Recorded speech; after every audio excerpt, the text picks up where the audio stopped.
que ya estamos conectados para la clase del día de hoy.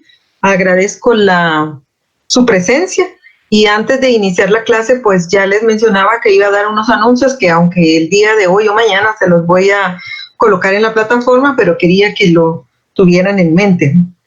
Entonces, el primero es recordarles sobre la reseña de Ana Miguel, que yo ya les envié el cronograma y les indicaba que lo tienen que entregar a más tardar el domingo 24.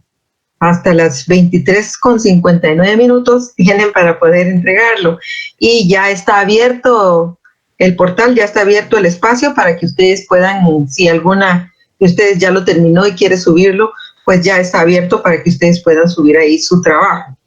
Luego, el día 26, vamos a tener el foro sobre la dueñidad y el señorío sobre el cuerpo de las mujeres, una categoría que ha desarrollado, que ha acuñado Rita Segato. Y el día 25 les voy a enviar todas las orientaciones sobre el foro que vamos a tener el día 26.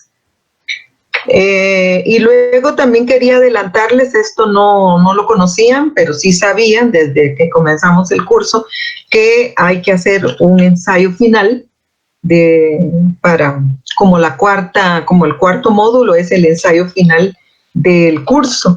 Y en ese sentido les adelanto que la entrega de este trabajo final es el viernes 12 de junio. El viernes 12 de junio, decíamos, nosotros vamos a tener la última clase el sábado que viene, que es el día 6, y el viernes 12 ustedes necesitan entregar ese ensayo. Ya les voy a dar las características que debe tener el ensayo, que no va a ser igual que una reseña, que tampoco va a ser igual que un resumen, y que yo desde el principio cuando les mandé el programa de la clase, les indicaba que pueden utilizar, pueden seleccionar algunos de los temas trabajados en cualquiera de los 3 módulos. Entonces, esos serían los anuncios que tenía que hacerles, aunque se los voy a colocar en la parte de anuncios de la plataforma. Y ahora vamos a comenzar nuestra clase. Voy a hacer una presentación y a partir de ahí vamos a ir trabajando el tema, el problema, más que tema, el problema de la violencia contra las mujeres.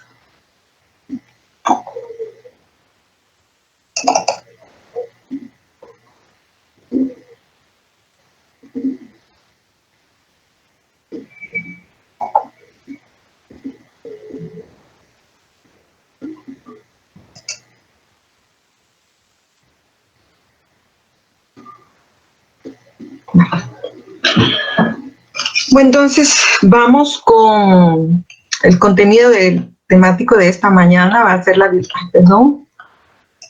la violencia como medio para ejercer el... Sí, ya la tengo, no sé. Para mí que ya está compartida, ¿no? Muy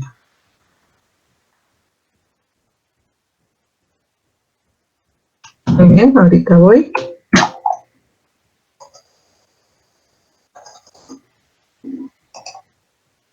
Sí.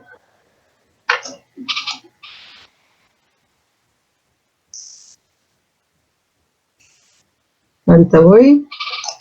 Sí. Ya le di clic. Y toda la pantalla. Muy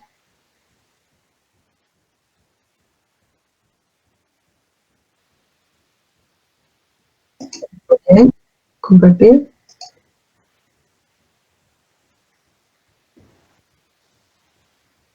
Ya le di. Ahí. Muy bien.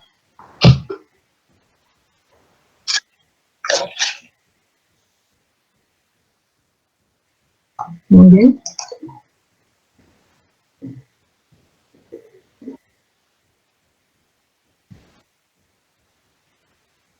Muy bien. Ahorita voy.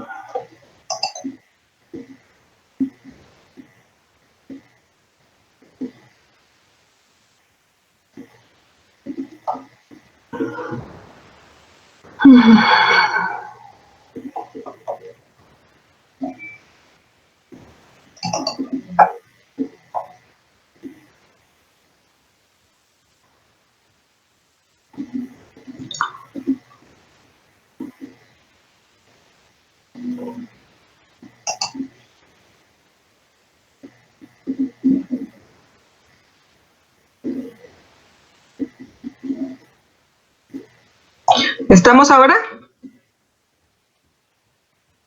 ¿Ingeniera? Muy bien. Bien, entonces el contenido de la violencia como medio para ejercer el dominio masculino, y vamos a intentar hacer una aproximación y análisis a los factores estructurales y simbólicos de la violencia hacia las mujeres desde un marco de interpretación feminista. Para eso pensé que era interesante colocar en primer lugar el concepto de lo que es la violencia en general. Y pues quiero decirles, y creo que ustedes ya lo saben también, que no hay un concepto de violencia generalizado, porque la violencia se ha estudiado, se ha revisado desde pues casi todas las disciplinas, y entonces en ese sentido no ha habido como un acuerdo para establecer qué es la violencia y conceptualizarla de manera general. Entonces coloqué que Edison Cuervo establece como qué es la violencia, solo que él se queda corto también porque no menciona la violencia desde los aspectos psicológicos y todos los demás que ya conocemos. Entonces él dice que la violencia es un acto violento. El acto violento deben estar presentes la intervención física de unos contra otros, sumadas tanto la voluntad en el acto de intervención por quien agrede y la finalidad de procurar daño desde ese acto de intervención, además de la involuntariedad en la víctima, en tanto que no desea ser objeto de ese tipo de intervención. Elementos todos que agregados y puestos en escena nos dan como resultado aquello que podemos entender como violencia. Eso, digamos, es lo que se piensa que es la violencia de manera general. Pero, ¿qué es la violencia de género o contra la mujer? Yo estoy utilizando dos conceptos, uno que está establecido en la Convención Belén do Pará y el otro establecido por las Naciones Unidas. Entonces, en la Convención Belén do Pará establecen que la violencia es cualquier acción o conducta basada en su género que cause muerte, daño o sufrimiento físico, sexual o psicológico a la mujer, tanto en el ámbito público como en el privado. Ya en el concepto de las Naciones Unidas hay una ampliación que es importante para que revisemos y podemos darnos cuenta entre lo que dice la Convención Belén do Pará y las Naciones Unidas. Dice que todo acto de violencia de género que resulte o pueda tener como resultado un daño físico, sexual o psicológico para las mujeres. Y la extensión, la ampliación de este concepto de Naciones Unidas en comparación con la de Belén do Pará es que inclusive las amenazas de tales actos, la coacción o la privación arbitraria de libertad, tanto si se produce en la vida pública como en la privada. Esta extensión es importantísima porque esas amenazas, por ejemplo, actos de coacción y la privación arbitraria de la libertad producen también efectos de violencia psicológica en las mujeres.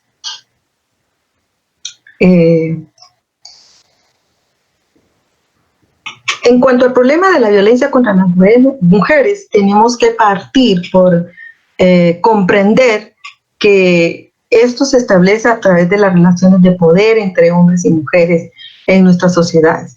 Y eso implica que los hombres se apropian, y en el caso de Rita Segato, ella está colocando una categoría que es de dueñidad, que es la que vamos a trabajar el martes.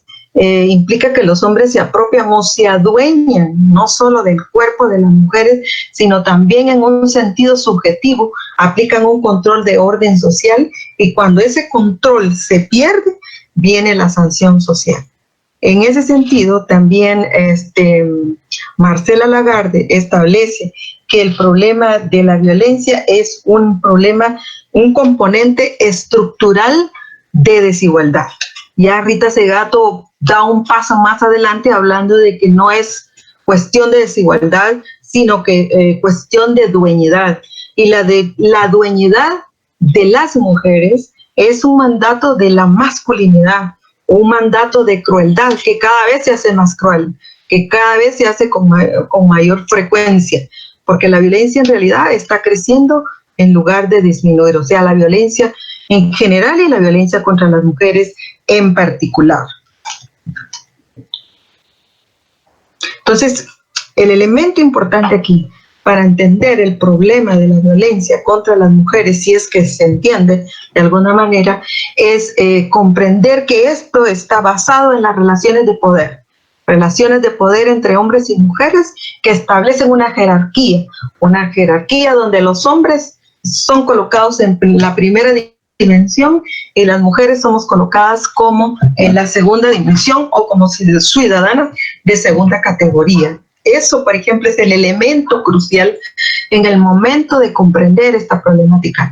En el caso de las compañeros que trabajan el problema de la violencia en sus espacios laborales, es importante entender esto como elemental en la construcción de la violencia y en la deconstrucción de la violencia contra las mujeres, contra las niñas y los adolescentes. Si no pasa, si no pasa ese entendimiento, si no pasa esa comprensión por esa revisión de las relaciones de poder entre hombres y mujeres establecidos por un orden patriarcal, jerárquico, donde los hombres son tomados en cuenta como en primera dimensión, no vamos a entender cuál es el impacto, no vamos a entender cuál es el resultado del problema de la violencia. Y si no entendemos esa esencia, la esencia del problema, pues es difícil darles medidas adecuadas a la atención, a la prevención, inclusive la prevención, la atención y la erradicación del problema de la violencia. Según Germán Calvo, hay, 4 aspectos importantes para evidenciar, para identificar la violencia contra las mujeres. El primero es el control de los movimientos de las mujeres o la restricción. El primer aspecto es ese control que ejercen los hombres sobre la vida de las mujeres, la restricción de su acceso a la información o a la asistencia, impedirles estudiar, trabajar, control económico, así como el aislamiento de su familia y otras relaciones sociales. O sea, para un controlador, para un violador, para un agresor, es importante mantener a la víctima aislada de las posibilidades de tener contacto, pero contacto con aquellas personas o con aquellos espacios o con aquellas instituciones que le pueden ayudar a romper ese círculo de la violencia. Entonces, él hace lo posible, crea un sistema, crea estrategias para mantener aislada a las mujeres que tiene bajo su control. Por eso este problema de la pandemia que estamos viviendo actualmente afecta, directamente a las mujeres que han venido viviendo relaciones abusivas, agresivas, porque las aísla aún más de las posibilidades de pedir ayuda. Porque si ya en el sistema nuclear familiar se encontraba aislada porque la pareja agresiva o porque el compañero, por quien sea, quien la agrede, la mantiene aislada, y ahora el sistema de prevención, de contagio, la aísla aún más de esas posibilidades de pedir ayuda y de salir de ese círculo de violencia. Por otro lado, el otro aspecto son las relaciones sexuales sin consentimiento o forzadas. En ese sentido, es importante establecer que las relaciones sexuales siempre deben ser consensuadas, siempre deben ser en consenso de las dos partes o de las partes que van a participar en la relación sexual. Es importante porque muchas veces, no muchas veces, sino que se ha establecido que las mujeres somos tenemos que cumplir cuando hay una relación con una pareja, una relación, hay que cumplir con el deseo sexual de la pareja. Hay que cumplir con ese deseo de la libido de la pareja, independientemente que nosotras estemos en la disposición o no de hacerlo. Entonces, en ese sentido, ese es otro aspecto que establece ya conductas violentas contra las mujeres cuando las relaciones sexuales son forzadas, cuando no se pide consentimiento, cuando no hay esa posibilidad de decir yo sí quiero, no quiero, no tengo deseo, pero estamos como colocadas en la posición de satisfacer el deseo sexual siempre de la pareja agresora. El otro aspecto es el maltrato psicológico, que comprende la desvalorización, la intimidación, el desprecio y la humillación en público o privado. Estás fea, estás gorda, no servís para nada, no sabes ni cocinar, no. Esto que nosotras hemos escuchado muchas oportunidades que las mujeres nos cuentan, que a nosotras mismas nos ha pasado, tal vez no a todas, pero a muchas de nosotras nos ha pasado este tipo de desvalorización que se hace frente a, digamos que se hace en espacios públicos y privados. Pero una de las cosas más terribles, pienso yo, sobre este maltrato psicológico es esa desvalorización y esa humillación que se hace de las mujeres ante los hijos y las hijas. Es terrible porque ¿cómo recuperas esa dignidad? ¿Cómo recuperas esa cuestión que se pierde o que se invisibiliza, digamos, cuando se trata de esa manera delante de los hijos y de las hijas? Es terrible porque de esa manera también los hijos y las hijas están aprendiendo a cómo tratar a otras personas o a sí mismas. Por otro lado, y el último aspecto que él menciona son los actos físicos de agresión. En ese sentido podemos pensar en los pellizcones, en los jalones de pelo, en los aruñones, en las patadas, en las manadas, inclusive en heridas con herramientas punzocortantes. Si pasa todo esto en una relación, ya tenemos que estar alerta, ya tenemos que saber que es una conducta violenta y que puede llevarnos hasta la muerte. Sin embargo, el problema aquí es que estos 4 aspectos que suceden de manera continuada en un proceso de violencia se han naturalizado de tal manera que no se ven como una problemática, que no se ven como anuncios de un problema mayor. Entonces, en ese sentido se naturaliza. Bueno, tenés que darle satisfacción sexual al compañero, pues porque él necesita relajarse, bueno, ya saben todas las excusas que se dan. Pero si tuviéramos la capacidad, el conocimiento, la posibilidad, y hablo de capacidad, no estoy hablando de que no seamos capaces de entender esto, sino de entenderlo emocionalmente, que estos 4 elementos, que estos 4 aspectos nos podrían ayudar a visibilizar una relación de agresión, y en ese sentido, si la visibilizamos, podríamos tomar la decisión de pararla. El círculo de la violencia es una teoría que Leonora Walker, una psicóloga norteamericana, en la época de los 70, ella estaba trabajando en un albergue de mujeres violentadas o que sufrían abuso. Y ella empezó a hacer su investigación y se daba cuenta que al hablar con las compañeras que eran parte de ese albergue, que vivían ahí temporalmente, pues ellas narraban y relataban que sus procesos de violencia eran más o menos cíclicos. Ella se daba cuenta, entonces ella empezó a ver que habían momentos dentro del ciclo y entonces ella los empezó a identificar, pero también los empezó a nombrar. Y en el inicio de la propuesta del círculo de la violencia, ella coloca 4 momentos, 4 fases, y las fases que coloca es la fase de acumulación de tensión, la de explosión o de agresión, fase de luna de miel. Ella también tiene otra fase que se llama fase de tranquilidad o algo, si no me recuerdo exactamente el nombre, pero parece que esa fase era muy parecida a la fase de la luna de miel, por lo tanto ya se empezó a usar esta otra fase que se llama cómo romper el círculo.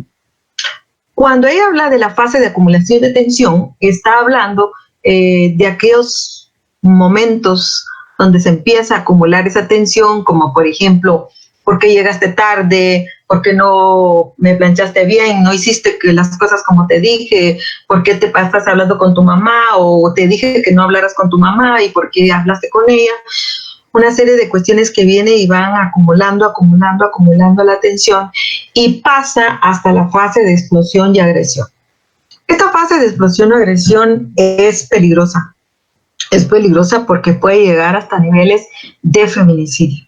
Claro que esta fase de explosión también provoca lesiones como quebraduras de dientes, quebraduras de huesos, quebraduras de costillas, heridas en la cabeza, ojos morados, moretones, una serie de lesiones físicas, pero también de lesiones psicológicas. Y las que son psicólogas o psicólogos aquí dentro del grupo saben que esas agresiones, esas lesiones emocionales tardan mucho tiempo en sanar, en resolverse, si es que en algún momento se resuelven. Luego pasa a la fase de la luna de miel, y en esta luna de miel pues pide perdón el agresor, dice ya no lo vuelvo a hacer, yo lo hice porque no sé qué me pasó, me puse loco, no sentí, yo no sabía qué estaba haciendo, y pone un montón de excusas y empieza a hacer regalos, compensaciones a los hijos, a la mujer también, flores, o las saca a pasear o salen a pasear. Y en algún momento las mujeres creen en esa posibilidad de cambio que la persona está diciendo, voy a cambiar, te prometo que no lo vuelvo a hacer. Y efectivamente pasa un tiempito en que entran en calma, por eso se llama la fase de la luna de miel. Sin embargo, empieza de nuevo el proceso de la acumulación de la tensión si no pasamos por el momento de romper el círculo. ¿Cómo romper el círculo de la violencia? Primero, el círculo de la violencia tiene que pasar por ser reconocido como que estamos viviendo en un proceso de violencia. Si no reconocemos que la vida que estamos teniendo está teniendo procesos de violencia que nos está afectando directamente, no vamos a poder romper el círculo. Romper el círculo es muy difícil. Esta teoría del círculo de la violencia nos ayudó a responder a algunas preguntas. Y entre otras está ¿por qué las mujeres agredidas no dejan a su agresor? Yo me recuerdo muy bien cuando empecé a trabajar con el problema de la violencia, yo llegué con esa mentalidad, pensando por qué las mujeres no son capaces de salir de una relación violenta o agresiva. ¿Qué les pasa? ¿No ven que están sufriendo? Pero cuando empecé a trabajar con esta problemática y trabajando con el círculo de la violencia, he entendido que esto no es fácil, que se van creando dependencias, y no solo dependencias económicas. Las dependencias más fuertes que se crean son las emocionales, que no nos permitan salir de ese proceso que se repite y que muchas han llegado a la fase de explosión y no han salido de ahí. O sea, llegan hasta el feminicidio. Se llega hasta el feminicidio y del feminicidio ya no se puede regresar. Otra de las preguntas es, ¿por qué las mujeres no denuncian? No es fácil hacer una denuncia cuando vivimos con el agresor, cuando sabemos que se puede enterar el agresor y la agresión va a ser mucho más fuerte, tanto para nosotras como para nuestros hijos e hijas. ¿Por qué cuando se hace la denuncia, se toma el valor de hacer una denuncia, las mujeres van y retiran la denuncia? Creo que todas sabemos que cuando se llegan a los tribunales o a la policía, los que atienden los casos dicen, ya, mire señora, usted va a mantener la denuncia, porque si no la va a mantener, mejor ni la haga. Mejor no la haga, porque mañana va a venir a decir que la retire, porque yo no quiero mantener esa denuncia. Pero no saben la cuestión económica que se vive y la cuestión emocional. Entonces, por eso es importante que todas las personas que atienden casos de violencia en el Ministerio Público, en la policía, en los hospitales, tengan una formación, tengan una capacitación de esta teoría del círculo de la violencia y de la violencia contra las mujeres en general y en profundidad. Otra de las cosas es ¿qué se siente ser parte de un proceso de violencia? Porque nosotras que estamos fuera, digamos, porque A veces estamos trabajando con problemas de violencia contra las mujeres y nosotras mismas estamos sufriendo violencia en nuestros espacios domésticos o inclusive en nuestros espacios laborales. Y entonces ahí, ¿qué se siente estar en un ciclo de violencia permanente? ¿Desde cuánto tiempo? Eso no lo sabemos nosotras si no lo hemos vivido. Entonces es importante tener empatía con esas experiencias de violencia que se viven. No es fácil ponerse en los zapatos de las personas, porque es difícil, pero eso es elemental para cuando se trabaja con problemas de violencia contra las mujeres, las niñas, los niños, las adolescentes. Es importante. Eso es una de las cuestiones que pasó en el incendio del hogar allá en San José Pinula, el incendio que mató a tantas niñas. No hubo empatía, no hubo esa empatía, esa forma de sentir. Y por eso el resultado tan nefasto, tan terrible, tan doloroso que le tocó vivir a estas niñas, a sus familias y a nosotros como sociedad en general. Y a la humanidad, como dice Rita Segato, a la humanidad también. Entonces, esto, digamos, es importante cuando revisamos la cuestión de la violencia, que es un círculo. No hay, por ejemplo, no está establecido qué tiempo cronológico hay entre una fase y la otra, porque depende de los contextos, tanto particulares como más generales, cuánto tarda entre una fase y otra. Pero lo que sí está establecido es que de una fase pasa a la otra, y de esa fase pasa a la otra. Por eso es importante romper el círculo de la violencia. Hay diferentes tipos de violencia, pero una de las cosas importantes que tenemos que revisar es que la violencia contra las mujeres es considerada un problema de salud pública. No es un problema de carácter doméstico, no es un problema de carácter comunitario, es un problema de carácter de salud pública. ¿Por qué?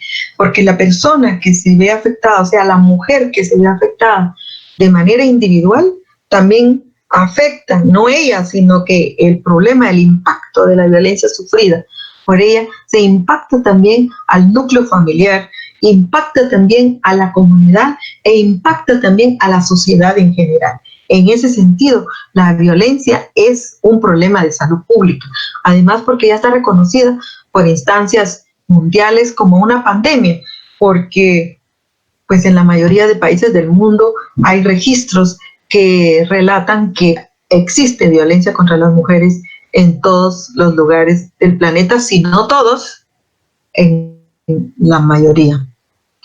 Hay diferentes tipos de violencia y en ese sentido, tenemos, por ejemplo, cómo se reconocía la violencia inicialmente. Todavía se le llama así, pero los avances de la teoría de la violencia contra las mujeres ha sido bastante grande, se ha ido profundizando y se ha ido revisando, digamos, para poder ser más, para abarcar más, para entender mejor, para profundizar más en la problemática de la violencia. Entonces, inicialmente se llamaba violencia doméstica y también se le conocía como violencia conyugal o de pareja. Y esto ocurría, pues, efectivamente dentro del ámbito doméstico o del espacio privado. No se reconocía que la violencia contra la mujer pudiera ser también dentro del espacio público. En ese momento, cuando se identifica como violencia doméstica, se establecía dentro del espacio doméstico únicamente o espacio privado. Luego, pasamos al concepto de violencia intrafamiliar. También tiene que ver con las agresiones físicas, psicológicas, sexuales que eran infligidas por personas del medio familiar y dirigidas generalmente a las integrantes más vulnerables del grupo familiar. En ese sentido, se incluían no solo a las mujeres, sino también a los niños, las niñas y los ancianos, las adolescentes o adolescentes que eran parte de este núcleo familiar. Cuando se trabajó la propuesta de ley de violencia intrafamiliar, el decreto ley de violencia en Guatemala, ya en el movimiento feminista, en las Naciones Unidas y en otros lados, ya se hablaba de violencia de género y no de violencia intrafamiliar. Y entonces nosotras, porque yo también fui parte de ese proceso de la elaboración de la ley en la red de la no violencia, que en ese momento estaba trabajando esta propuesta, pues luchamos para que la ley se llamara Ley de Violencia de Género, pero no lo conseguimos porque la mayoría de congresistas no entendían el problema de la violencia de las mujeres fuera del espacio privado. No lo entendían, no lo entendieron y no lo siguen entendiendo. Entonces, lamentablemente quedó de esta manera, pero fue una lucha bastante fuerte que se tuvo cuando se hizo la propuesta de esta ley. Luego pasamos a la violencia de género contra las mujeres. En este concepto, sí ya se toma la violencia específica contra las mujeres como un instrumento para mantener la discriminación, la desigualdad y las relaciones de poder de los hombres sobre las mujeres. Eso es importante. Bueno, también tenemos la violencia física, que ustedes ya saben cuál es, en qué consiste. La violencia psicológica son todas aquellas agresiones que mantienen en un estado de terror, en un estado de miedo a las mujeres, amenazadas, coartadas, y que no le permiten, digamos, tener libertad, no le permiten desarrollarse integralmente. El caso de la violencia patrimonial, pues conocemos que es la violencia de carácter económico, aunque queda directamente a las mujeres, y este sentido está relacionado con el patrimonio de las mujeres. Cuando hablamos de patrimonio de las mujeres son sus pertenencias, pueden ser pertenencias materiales, herencias, por ejemplo, inclusive pueden ser sus documentos personales. Yo me recuerdo bien que cuando trabajé el problema de la violencia también con las compañeras en Angola, en el sur de África, los hombres cuando querían agredir de manera fuerte a las mujeres también lo que hacían era sacar su ropa, sacar toda su ropa y si los tenían sus documentos, los sacaban y los quemaban en la calle, en la puerta de la casa, quemaban todas las pertenencias, las pocas pertenencias que las mujeres tenían, porque ustedes saben que las pertenencias, el patrimonio de las mujeres es pequeño comparado con la mayoría. Por muy pobre que sea un hombre, tiene más pertenencias, más patrimonio que una mujer. Entonces, en la misma condición, digamos, en la misma condición de clase. Entonces, en ese sentido, por ejemplo, en Angola era muy difícil tener un DPI, era muy difícil tener el DPI, la mayoría de personas no contaban con su documento de identificación, entonces los hombres buscaban ese documento para quemarlo públicamente. Entonces, esa era parte, digamos, de la violencia patrimonial que se ejercía allá, y en Guatemala es la cuestión de las herencias y todo lo demás que ustedes conocen. Esa es la violencia patrimonial. En el caso de la violencia simbólica, es importante reconocer que la violencia de esta violencia simbólica casi no se habla y casi no se ve, se naturaliza de tal manera que casi no se ve. Entonces, por ejemplo, es una manera continua de pensar y actuar que naturaliza y produce la subordinación y el maltrato, normalizada en la sociedad por los usos y costumbres. Y aquí juega un papel muy importante los medios de comunicación.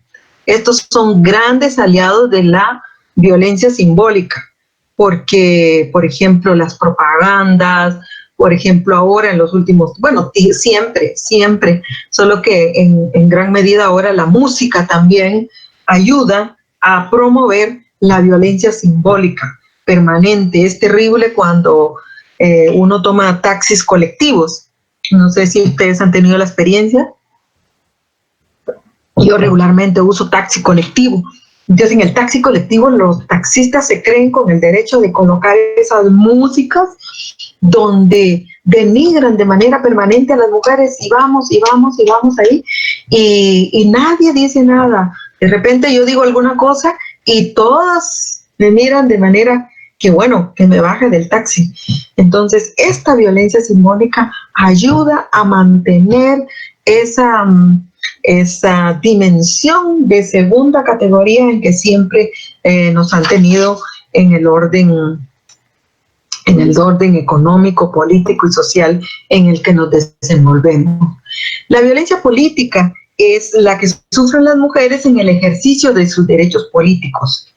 Y pues ya sabemos que en Guatemala eso es una realidad permanente. Nunca hemos tenido la posibilidad de posibilidades, digamos, porque han habido candidatas, sí, pero de tener mujeres presidentas, de tener, por ejemplo, en la universidad, rectoras de la universidad. Bueno, sabemos cuál ha sido digamos, la limitación que hemos tenido las mujeres. Una de las cuestiones que ha limitado de manera histórica a las mujeres en su participación política ha sido la negación de la educación. Se nos ha negado la educación. Y digo se nos ha negado en general porque aunque nosotras, este grupo en el que estamos aquí, y yo también hemos tenido la posibilidad de estudiar y de estudiar en educación superior. Sin embargo, sabemos que la gran mayoría de las mujeres en Guatemala, pues muchas todavía no saben leer y escribir, otras solo han llegado a primero, segundo, tercer año de la primaria, no han salido de la secundaria, no se han graduado y mucho menos llegado a la universidad. Aunque actualmente en la universidad seamos mayoría las mujeres, eso no quiere decir en relación a la cantidad de mujeres que no han tenido la oportunidad de recibir educación. Entonces, en ese sentido, ese primer estadio de no recibir formación e información nos limita en nuestro derecho de participación política, por lo tanto, hay una violencia política en contra de nosotros. Y la violencia sexual, pues sabemos que es la violación. La violación sexual, pienso yo, que es un estadio solo menor que el feminicidio, porque la violencia sexual deja marcas indelebles en la vida de las mujeres, y no solo en el cuerpo, sino también en el alma, en el espíritu.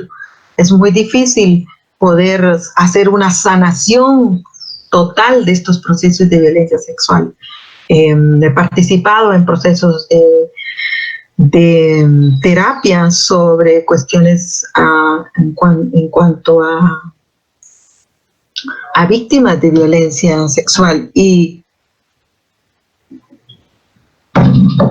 he visto que encontré compañeras que tenían 30 años de un proceso de haber sido violadas y no habían podido superar el miedo, no habían podido superar la necesidad de mantenerse encerradas o vigilantes por cualquier situación, porque no ha habido procesos completos de sanación. Acuérdense que en Guatemala y en otros países del mundo, la violencia sexual ha sido una arma, inclusive dentro de los procesos bélicos.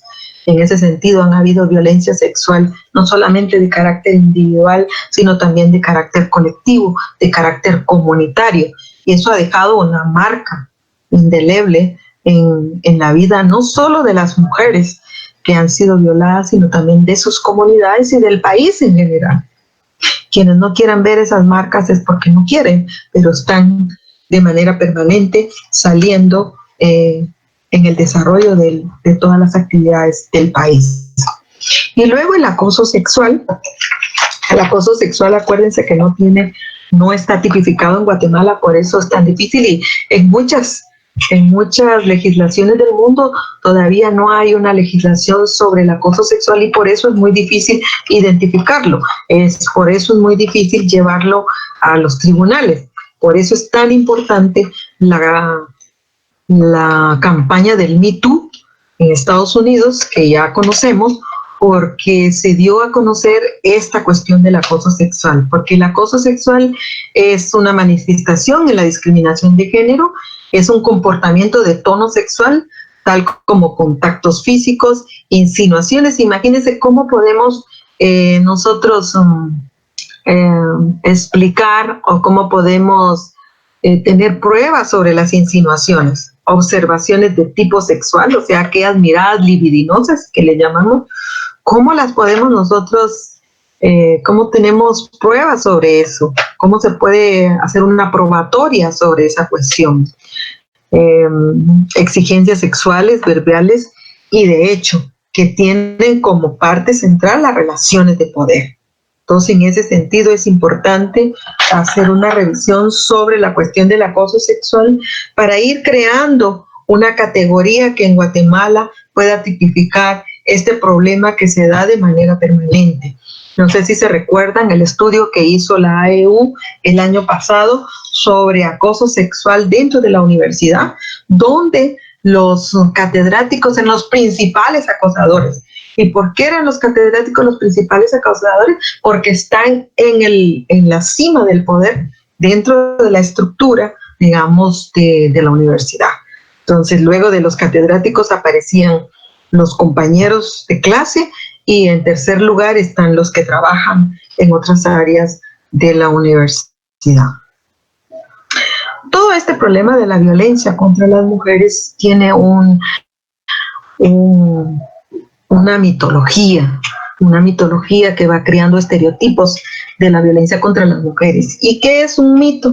Un mito es una narrativa que le da significado a los fenómenos y algunas cosas. Y se repite de tal manera que se crea como una verdad. Entonces, en ese sentido, cuando se habla de la violencia contra las mujeres, se piensa que es una cuestión privada, o sea, en estos problemas de violencia no hay que meter ni la cuchara, no me recuerdo bien del dicho, pero es que no hay que meterse porque es espacio privado. Ellos que se resuelvan, ellos que vean cómo resuelven las cuestiones. También se cree que el problema de la violencia es solo para gente sin principios ni moral, que es natural e instintiva. Instintivamente es un problema que no se puede resolver, que no puede ser evitada y que disminuye en el embarazo. ¿Y eso qué significa? Significa que las mujeres deben de estar embarazadas permanentemente para no sufrir problemas de violencia. Luego, que se exagera la realidad, son pérdidas puntuales de control. O sea, yo me descontrolé, dicen algunos agresores, yo me descontrolé y ya no supe lo que hacía. Por eso te quebré el brazo, por eso te quebré la pierna, o por eso te hice una lesión cerebral. Provocan la violencia, son masoquistas, son pasivas. O sea, eso está relacionado con las mujeres, que somos nosotras las que provocamos la violencia. Lo ponemos tan enojado al hombre que nos agrede. Y somos masoquistas porque nos quedamos en esa relación. Somos pasivas, o sea, no nos interesa si nos pegan o no nos pegan. Les pasa por aguantar la primera vez, son débiles, son tontas, dicen no cuando quieren decir sí, son malas y se lo merecen. Esa es otra situación bien difícil. Otro mito es que si tienen hijos e hijas es mejor que se aguanten. Y esa cuestión, digamos, se la machacan, se la dicen de forma permanente a las mujeres, las mismas mamás, las hermanas, las familiares, inclusive amigas, vecinas, que si tiene una relación abusiva, tiene que aguantarla porque tiene hijos. Entonces la responsabilidad de mantener a los hijos en una posición de cuidado es la mujer. La mujer es la que cuida a los hijos, por lo tanto, si quiere que sus hijos estén cuidados, debe de aguantar esa relación abusiva. Y eso de tal manera se lo repite la mamá, la tía, los hermanos, que entonces lo empezamos a creer y decimos, yo no me voy por mis hijos. Son hombres violentos, son alcohólicos, son violentos porque están en paro. Esa cuestión del alcohol también es impresionante, toda la culpa de la violencia se la echan al alcohol. Y si es verdad que el alcohol es un desencadenante, no es el responsable de la violencia contra las mujeres. El responsable de la violencia contra las mujeres, ya lo dijimos, son las estructuras, esta componente estructural de desigualdad o de dueñidad de relaciones de poder entre hombres y mujeres, donde el hombre es el que es colocado en el primer nivel.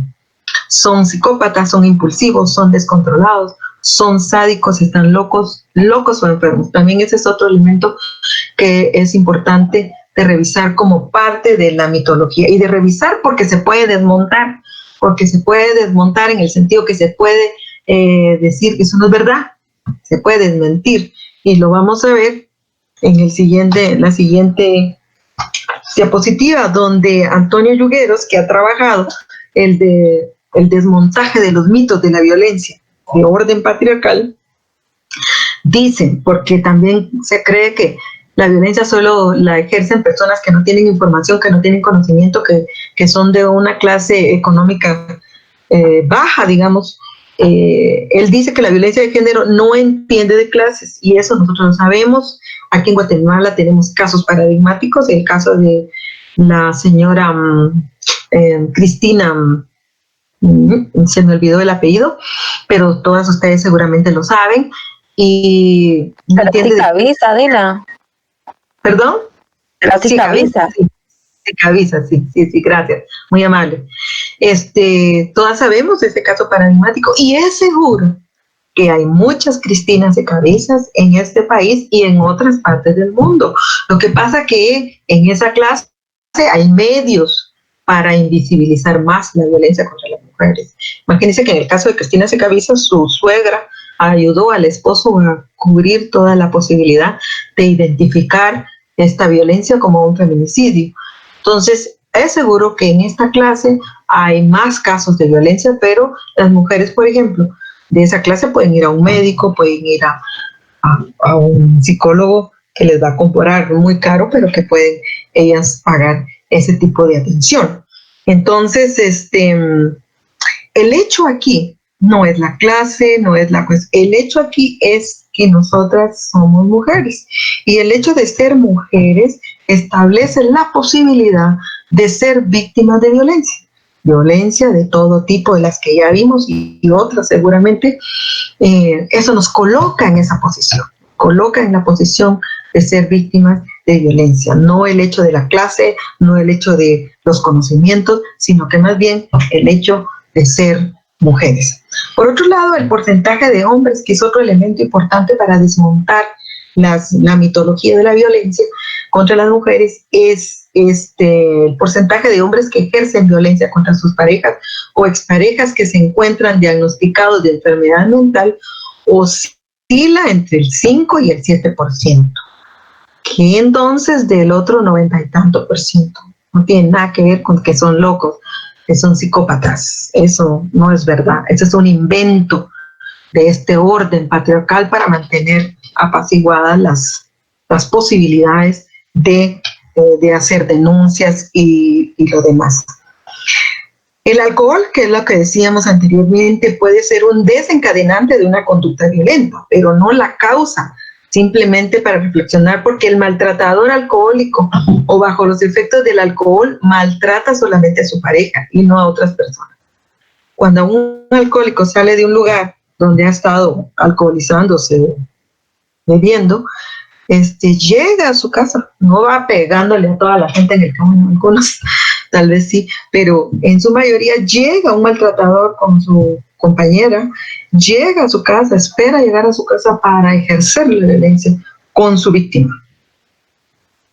Y esta otra se descarga la responsabilidad de la violencia sobre las mujeres por no comportarse con los roles que tradicionalmente se les ha asignado, cuando el único responsable de estos hechos es el maltratador.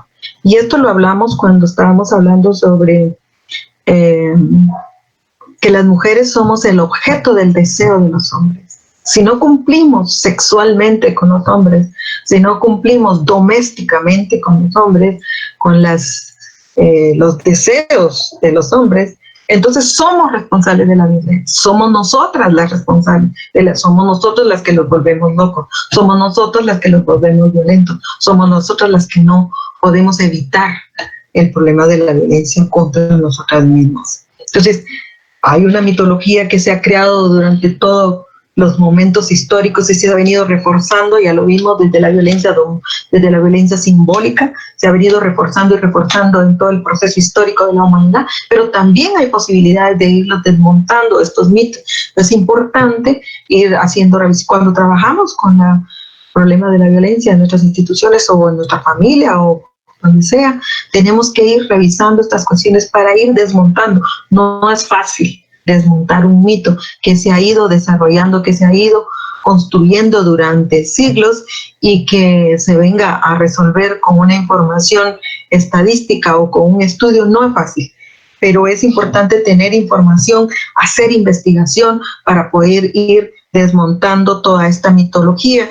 Y cuando se habla de mitología, se habla de cuestiones que se creen, pero que no son verdad, pero que al final del tiempo se vienen a considerar una verdad y verdades absolutas que de repente son bien difíciles de deconstruir. ¿Cuál es el impacto de la violencia en la vida de las mujeres? Hay también impactos económicos, políticos y los demás, pero yo puse aquí 3, y es el impacto a nivel físico. Ese es lo primero que se ve. Lo primero que se ve son las lesiones de todo tipo, traumatismos, heridas, quemaduras, relaciones sexuales forzadas, que es lo que estábamos hablando anteriormente, enfermedades de transmisión sexual, embarazos de riesgo y abortos, muerte.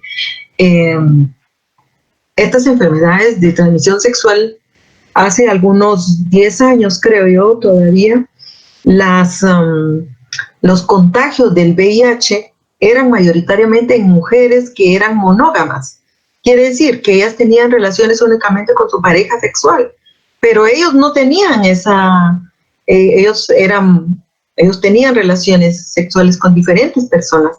Y en ese sentido, las mujeres monógamas no utilizaban protección y pues resultaron infectadas en mayor cantidad. Y eso también es un impacto en la vida de la salud, no solo la vida de salud física, sino también en la salud emocional de las mujeres. Luego, el impacto a nivel social es el aislamiento social, la pérdida de empleo, el ausentarse de las labores, porque no puedes ir a tu trabajo con un ojo morado, o si vas, cómo entras a tu oficina con lentes oscuros o con una bufanda cuando hay mucho calor, o una serie de cuestiones que las mujeres, estrategias que las mujeres intentan hacer para ocultar la violencia que se vive en su casa, dicen que se cayeron, o una serie de cuestiones. Ustedes conocen cuáles todos esos procedimientos para poder invisibilizar la violencia que se vive en sus espacios privados. Luego, a nivel psicológico, que es traumático, es trastornos por estrés postraumático, ansiedad, depresión, intentos de suicidio, abuso del alcohol, las drogas y los psicofármacos, trastornos por somatización, disfunciones sexuales, uso de la violencia con sus propios hijos. Quiere decir que el impacto de la violencia en la vida de las mujeres tiene como 3 niveles. Niveles a corto, mediano y largo plazo. Entonces, cuando estamos hablando de los de corto plazo, pues son las lesiones físicas, que también pueden ser a mediano plazo, porque no es igual un ojo morado que una pierna quebrada, no es igual una mano quebrada o fracturada que una lesión cerebral. Entonces, eso también, digamos, tiene esa connotación.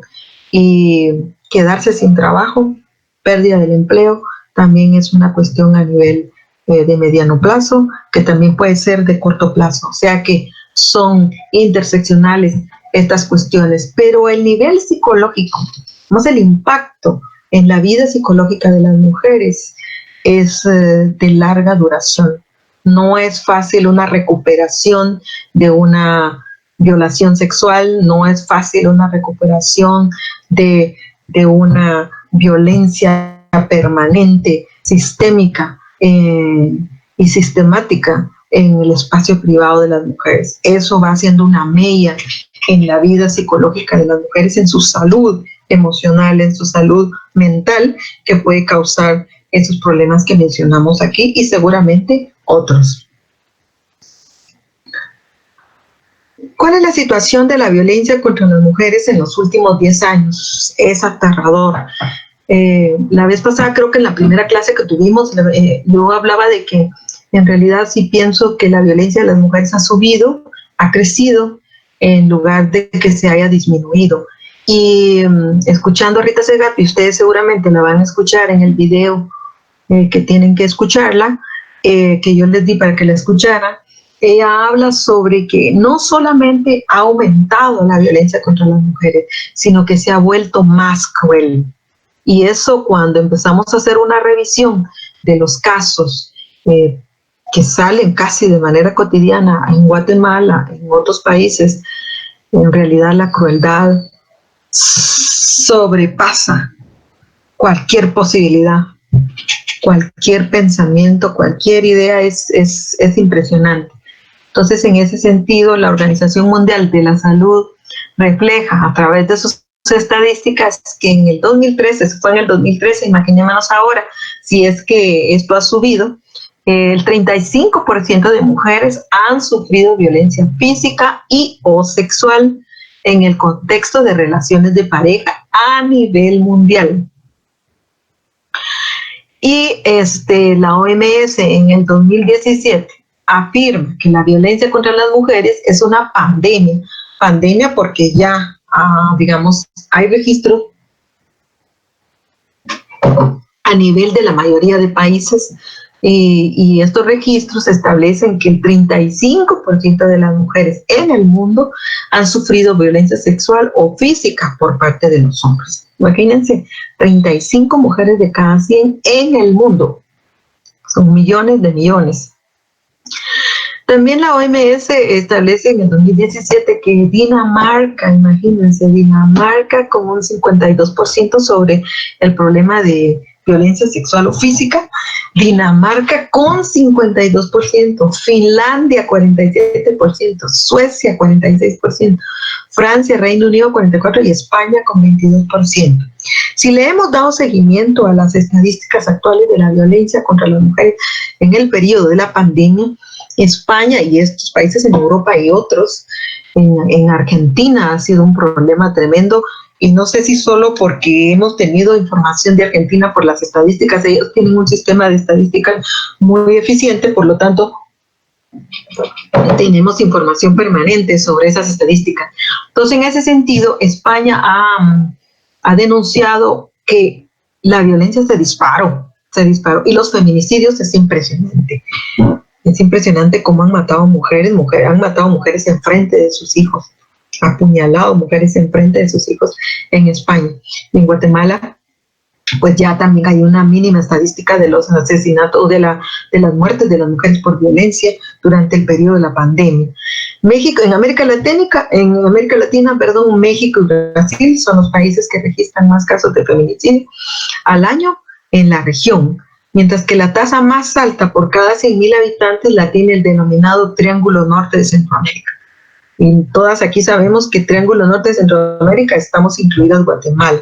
Guatemala, El Salvador, Honduras son reconocidos en el mundo como los países donde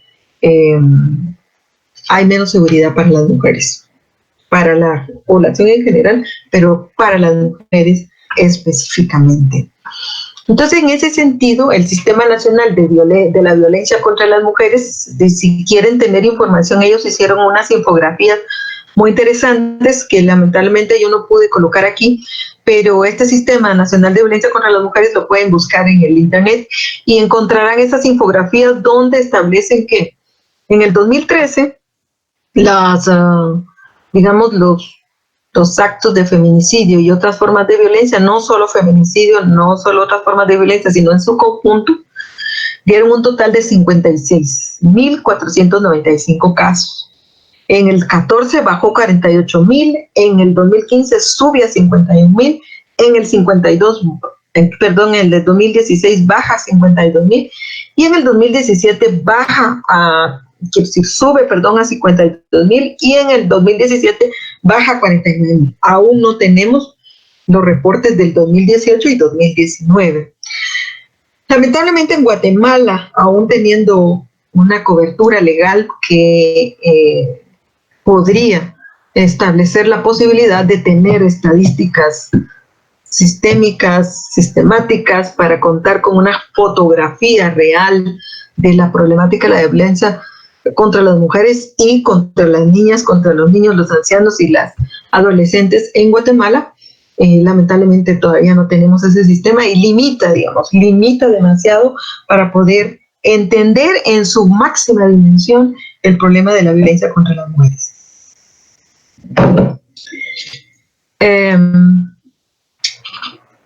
Guatemala tiene, digamos, instrumentos nacionales, que lo que decía anteriormente, tiene toda una legislación internacional y una legislación nacional. Internacional porque somos parte del sistema de Naciones Unidas y a partir de eso tenemos obligaciones para poder cumplir con ciertos reglamentos de regulamentación en la cuestión internacional sobre el problema de la violencia. Contamos con la Convención sobre la Eliminación de todas las formas de discriminación contra la mujer y su protocolo facultativo, la conocida Convención de la CEDAW, la Declaración Universal de los Derechos Humanos. La Asamblea General de las Naciones Unidas aprobó la Declaración sobre la Eliminación de la Violencia contra la Mujer y en el 94 la Convención Interamericana para prevenir, sancionar y erradicar la violencia contra la mujer, valiendo para este marco internacional sería suficiente para poder prevenir, sancionar y erradicar la violencia en el país,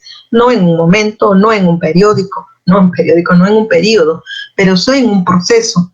Pero al contrario, hemos venido acrecentando esa problemática. Tenemos instrumentos nacionales como la Ley para prevenir, sancionar y erradicar la violencia intrafamiliar, la Ley contra el Femicidio y otras formas de violencia, la Política Nacional de Prevención de la Violencia y el Delito, Seguridad Ciudadana y Convivencia Pacífica, la Política Nacional de Promoción y Desarrollo Integral de las Mujeres, la Política Pública contra la Trata de Personas y Protección Integral a Víctimas. Esto no es todo, pero si tomaran el Estado, el gobierno, esta legislación mínimamente con responsabilidad, sería otra situación, aunque hay países donde toman estos elementos internacionales con seriedad. Sin embargo, la violencia contra las mujeres ha ido creciendo también. La institucionalidad para prevenir la violencia contra las mujeres en Guatemala, pues es esta y algunas otras. La Secretaría Presidencial de la Mujer, la Coordinadora Nacional para la Prevención de la Violencia Intrafamiliar, la CONAPREVI, la DEMI, la SBET, la Policía Nacional, la Procuraduría de Derechos Humanos, Ministerio Público y la CEPAS. Pero ustedes en algunos de sus trabajos ya presentados y que estoy en el proceso de calificación, han hablado sobre el debilitamiento que hay, la importancia que tiene la institucionalidad de las mujeres, cómo se había venido alcanzando después de los acuerdos de paz, toda la estructuración de esta institucionalidad.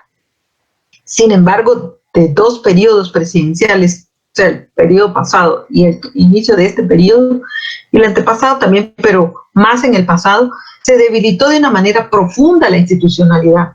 Y eso afecta, pues, efectivamente la cuestión de la atención, de la prevención y de la erradicación de la violencia. En este momento, durante la pandemia, por ejemplo, estaba hablando con Corina al principio de la clase, o antes de la clase, sobre el trabajo que ella hace. Y pues ella me contaba que en la institución donde ellas atienden, tienen un albergue para niñas, y pues el albergue está atendiendo a las niñas que estaban atendiendo, pero ya no hay posibilidades de llegar niñas nuevas. Y eso también está pasando en los caimos. En los caimos atienden a las personas que ya estaban dentro del caimos, pero ya no están atendiendo a las nuevas personas. Y estamos viendo que la violencia contra las mujeres en este periodo de pandemia está acrecentando. Entonces, ¿qué va a pasar con estas mujeres? ¿Qué es lo que va a pasar con estas necesidades dentro del proceso de la pandemia? Y entonces, ya para terminar, voy viendo qué hora es. Estamos bien. Ya para terminar, estamos hablando de la violencia contra las mujeres en tiempo de pandemia.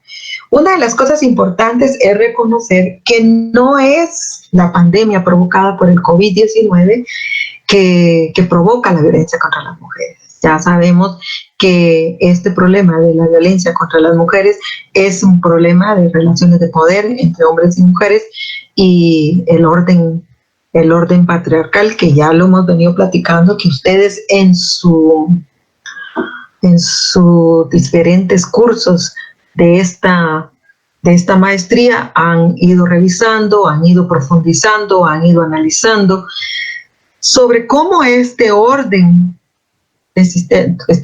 patriarcal coloca a las mujeres en esa segunda dimensión de vida. Entonces, pero el problema que se agrava, o sea, cómo se agrava el problema de la violencia en el momento de la pandemia es esta estrategia, digamos, de aislamiento, de confinamiento, de cuarentena en que nos han colocado por achatar la tal curva, y entonces nos colocan dentro de los espacios cerrados, donde muchas mujeres conviven de manera permanente con el agresor. Si antes, por ejemplo, el agresor tenía que salir con mayor frecuencia a la hora para trabajar, ahora permanece mucho más tiempo dentro del espacio. Y reconocemos que en Guatemala los espacios cotidianos, los espacios domésticos, no son espacios amplios, digamos, en la mayoría de hogares de Guatemala los espacios son pequeñitos, los espacios casi nos rozamos cuando pasamos de la cocina al comedor o del comedor a la sala, si es que tenemos, al baño, casi nos rozamos. Entonces, en ese sentido, esta tensión aumenta con mayor rapidez, aumenta fuertemente por esa disposición, porque esta disposición de cuarentena es un caldo de cultivo para la posibilidad de aumentar esa fase de tensión y de llegar a la explosión. Yo, por ejemplo, aquí donde vivo, en la primera semana tuve que llamar 2 veces a la policía porque así el vecino es en una violencia tremenda. Entonces, esa cuestión está provocando que muchas mujeres, niños, niñas, también sean víctimas de la violencia con más frecuencia y con menos recursos de apoyo, con menos recursos porque primero no pueden salir corriendo a la calle y segundo, estos recursos mínimos con los que se contaban, como lo que estamos hablando, la institucionalidad está tan debilitada. Por ejemplo, la Secretaría de la Mujer no está trabajando, dicen que está trabajando, pero en realidad, ¿cómo puede estar trabajando si no tienen secretaria general? Despidieron a 40 trabajadores de la Secretaría. Entonces, la subsecretaria estaba suspensa por el ICS. Entonces, ¿cómo se puede decir que la Secretaría esté trabajando? No está trabajando. Y en el caso de las otras instituciones, pues también están en la misma condición de debilitamiento. Entonces, no hay recursos, ni los mínimos recursos con los que se contaba. No hay recursos. Cuando se empezó este problema de la pandemia, empezaban los policías, las patrullas a pasar en las comunidades a decir sobre que nos acercáramos a Dios y que oráramos y que leyéramos la palabra, la pandemia, hasta que las mujeres las organizaciones de mujeres empezamos a solicitar que la policía debería de aprovechar el espacio de hablar en las comunidades previniendo la violencia. Yo ya escuché aquí en mi comunidad la policía hablando sobre la cuestión de la violencia, cómo ha ido aumentando y cómo es un problema entre cómo se debe de evitar. Entonces es importante. Pero los mínimos recursos con los que se contaban para ir previniendo, para ir erradicando este problema, están debilitados de tal manera que sí, este momento de la pandemia no provoca la violencia, pero sí la exacerba. Y hace un mes, un poco más de un mes, se le hizo una entrevista a la secretaria de la Secretaría de Género del MP y ella establecía que las primeras semanas de la cuarentena bajó los niveles de denuncia, pero eso tiene que ver porque no se comunicaban, las personas no tenían cómo comunicarse, estaban en un momento de empezar a entender cómo era la dinámica de la cuarentena. Después de esas 2 semanas, de las primeras 2 semanas de la cuarentena, empezaron a subir las denuncias nuevamente y a partir de eso también ellas empezaron a tener una estadística. Guatemala tiene problemas con las estadísticas, ya lo sabemos, pero ella dice que empezaron a tener un conteo de 2 muertes violentas de mujeres por día. No se sabe si son feminicidios o no, porque eso todavía no se tiene la información específica, pero han llegado casos a los hospitales que dice que son de coronavirus. Aquí no, en otros países coronavirus, pero las mujeres van agredidas físicamente. Aquí hubo un caso de un niño menor de 2 años que lo llevaron a una estación de bomberos diciendo que era caso de coronavirus, y cuando se dieron cuenta el caso, el niño iba fracturado del cráneo y otras fracturas que tenía.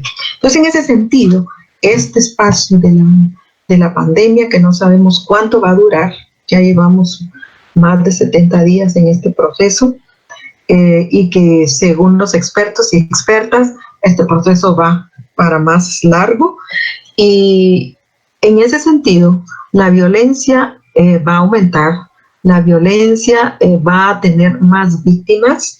Esperemos que no, porque estas 2 muertes por día estaban colocando las muertes de las mujeres mayoritariamente que los muertos por el COVID.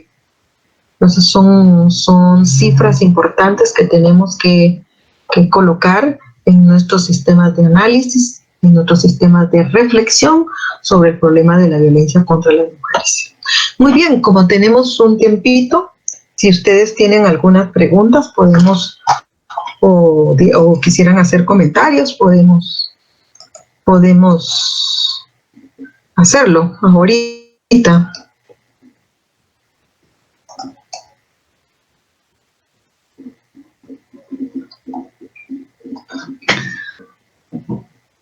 Tenemos 10 minutitos, ¿verdad, ingeniera?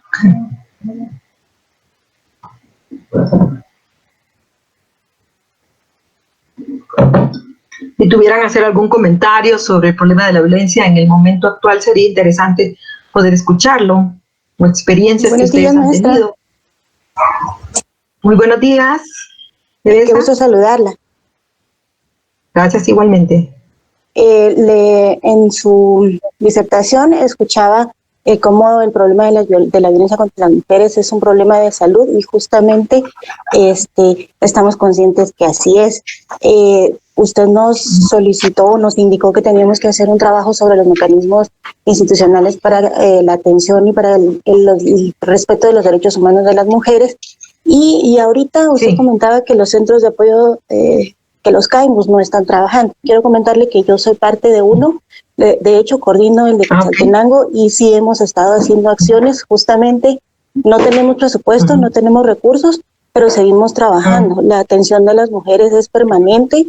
Contamos con un albergue que está recibiendo específicamente mayormente adolescentes sobrevivientes de violencia sexual, y hago este comentario porque los esfuerzos se hacen, el trabajo se mantiene, y creo que vale la pena el reconocimiento de entre nosotras mismas del trabajo que estamos haciendo. Ha sido muy difícil, sí, porque pues no tenemos los recursos, la pandemia nos ha debilitado aún más, pero la atención sigue. Estamos coordinando también a nivel nacional con la red de CAIMUS, y todos nos encontramos en este mismo debilitamiento de no contar con los recursos y el apoyo del Estado a quien le corresponde. Sin embargo, las acciones en favor de la atención de las mujeres está abierta. Tenemos, en Quetzaltenango específicamente, tenemos 8 números de teléfonos abiertos para que ellas puedan recibir la orientación, y cuando es necesario damos el acompañamiento. Muchas gracias. Muy bien, Teresa, muchísimas gracias por la información. ¿Y usted sabe si todos los CAIMUS están trabajando al igual que ustedes? No, doctora, va a depender de la gestión que se pueda tener, porque justamente hay unos CAIMUS un poquito más pequeños que otros, y pues ha habido mucho trabajo para gestionar, especialmente apoyo comunitario, porque sabemos que los procesos en las instancias judiciales están parados. Entonces las mujeres de lo que más están sufriendo ahorita es de violencia económica. Entonces, según los recursos, las posibilidades y la gestión de cada CAIMUS, es el nivel de trabajo que se está haciendo, pero en la mayoría todos están brindando atención vía telefónica, y en casos de extrema violencia se están realizando los acompañamientos. Perfecto. Muchísimas gracias por la información. Nosotras tuvimos una reunión con organizaciones de mujeres hace una semana y en esa reunión de organizaciones de mujeres es donde yo escuché que los CAIMOS no estaban trabajando, o sea, que trabajaban sí con las compañeras que ya estaban dentro del CAIMOS, pero que no había, digamos que habían parado la posibilidad de recibir nuevas personas porque pues no tienen las formas de tener, qué sé yo, pruebas o de prevención sobre el contagio y eso había sido una limitante muy fuerte. Pero qué bueno que usted me lo cuenta porque en el momento que nosotras nos reunamos de nuevo podamos a poder informar lo que usted nos está contando. Por otro lado, Teresa María Julia Batres, también nos estás preguntando sobre por qué utilizo el término de feminicidio si en Guatemala se utiliza, está reconocido legalmente por femicidio. Sí, correctamente. Esa es una explicación que yo voy a hacer en la próxima clase que tenemos el día 6, donde vamos a trabajar efectivamente sobre el feminicidio o femicidio, porque sí es importante ver cuál es la diferencia y por qué yo específicamente tomo la categoría de feminicidio, porque para mí es una categoría que abarca mucho más, pero eso lo vamos a explicar en la próxima clase. Con mucho gusto, porque el tema de la próxima clase está relacionado con el feminicidio o femicidio para algunas de ustedes. ¿Alguien más? Sí, muy buenos días, maestra. Yo solo quería comentar, digamos que el tema de los suicidios de mujeres en este contexto de pandemia es algo que no se ha investigado y, digamos, como a nivel de normativa interna, tampoco es que esté tipificado, no sé, digamos, yo no soy abogada, entonces no sé cómo sea, pero que sí debería existir como una presión desde las organizaciones de mujeres para la institucionalidad, para que haya mayor transparencia y un proceso de, por lo menos, toma de datos mucho más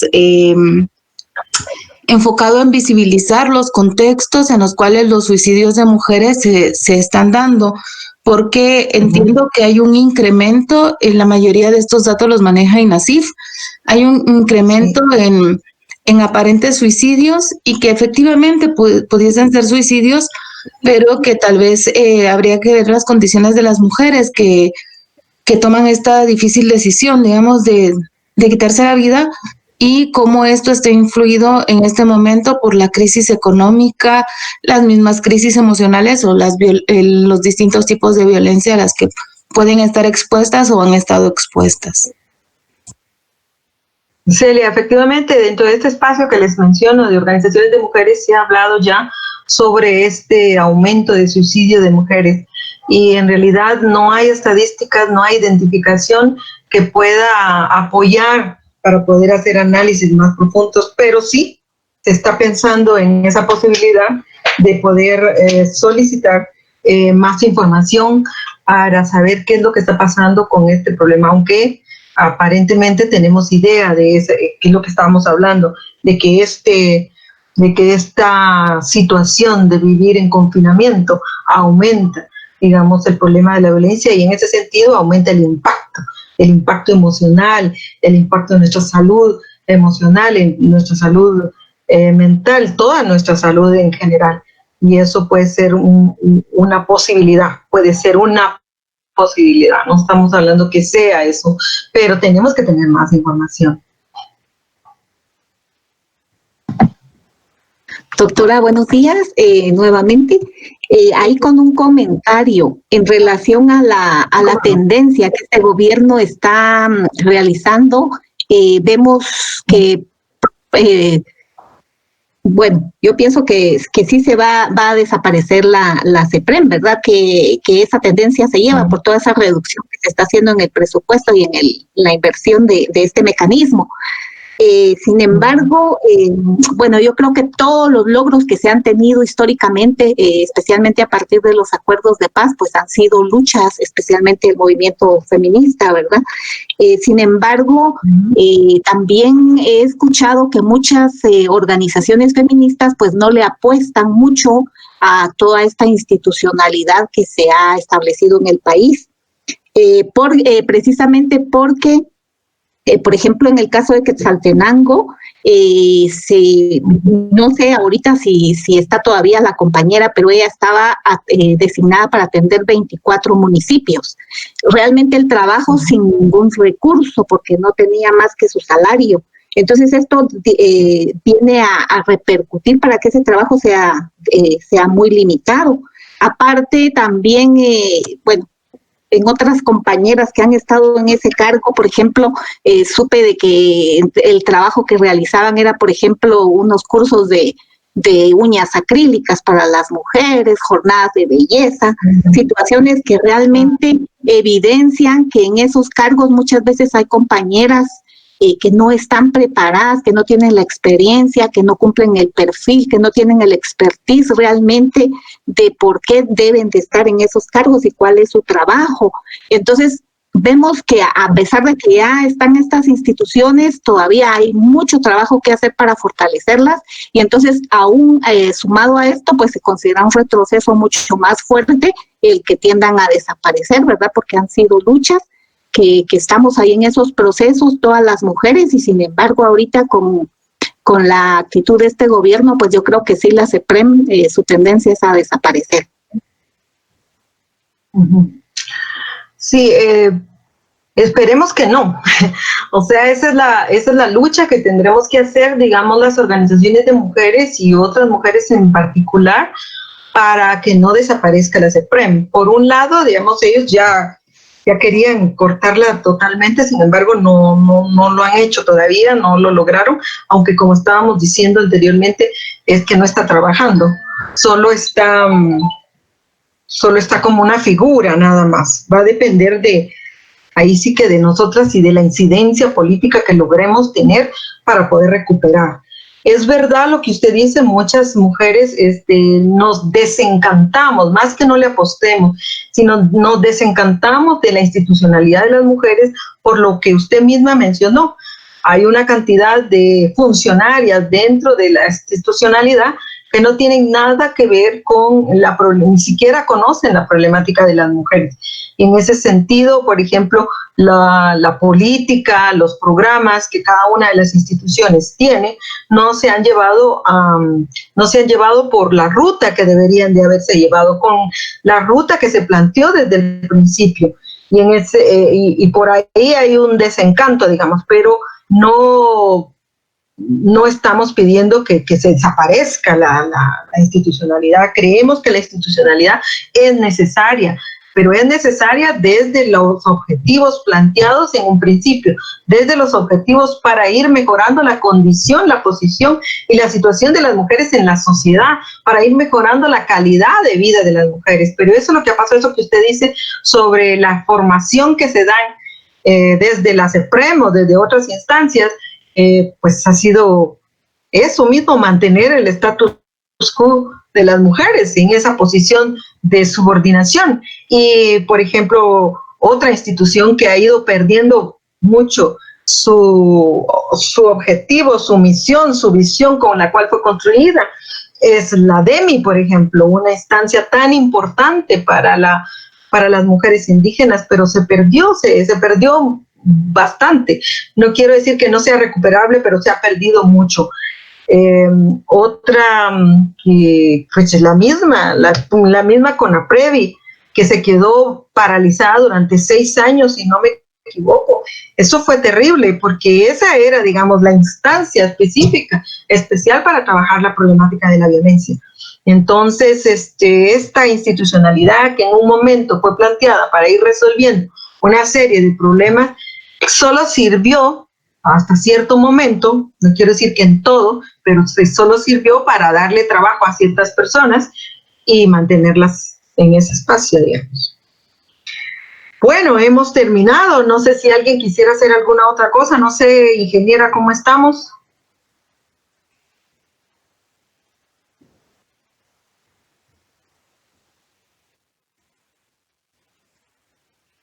Ya llegaríamos a ti.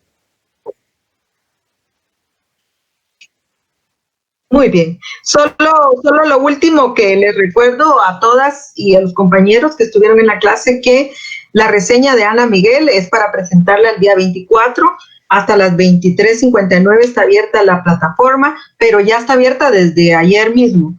Y el día 26 vamos a tener el foro sobre la dignidad y les mando documento el 25. Y una cosa muy importante, por si pueden ir adelantando en su trabajo, es el ensayo final de esta clase, de este curso, que lo tendrán que entregar el viernes 12 de junio. Es última fecha para poder entregar y nosotros tener por lo menos unos días para poder calificarlo y entregar las notas el día 20, según lo que nos dijeron. Así de que muchísimas gracias, buenos días a todas y todos y espero verles el sábado que tenemos nuevamente un curso.